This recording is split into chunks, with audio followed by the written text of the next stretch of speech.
We use Rike for project management. And at this point, I just don't know how we would operate without it tracking all of our reviews that are in progress. For building project plans with really detailed Gantt charts that show the timeline and all the dependencies. We also use Figma. I mean, mostly our designers use it, but our content team is constantly in there with them, helping to leave comments about how to lay things out and preview things.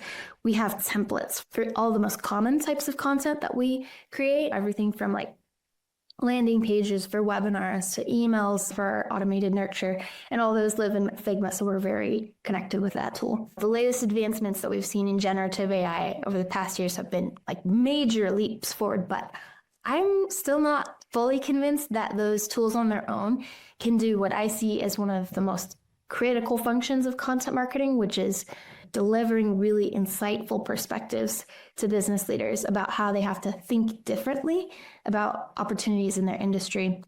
We throw around the term thought leadership. I think it's a bit of an overused term and maybe a little bit commoditized, but my take on it is real thought leadership has to put a stake in the ground.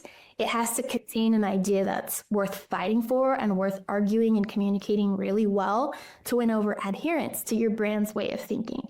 And so right now, I'm not convinced that AI can bring us those insights on its own, at least not without the strong involvement of actual subject matter experts and industry practitioners.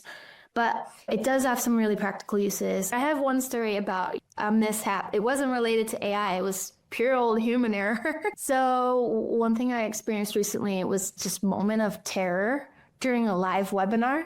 The backstory is we had an outside guest speaker. I was really excited to have him on the webinar. He graciously gave his time to join us. We were using a different platform for webinars, Zoom events. Some might be more familiar with that tool. It's just a lot more powerful for live or hybrid virtual events. And we were testing it out to see if it would help us increase the production value of our webinars.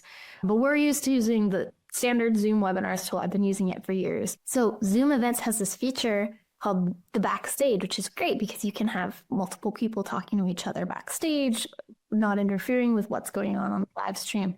So we really tried to test it, having everybody who's speaking move out of the backstage onto the webinar.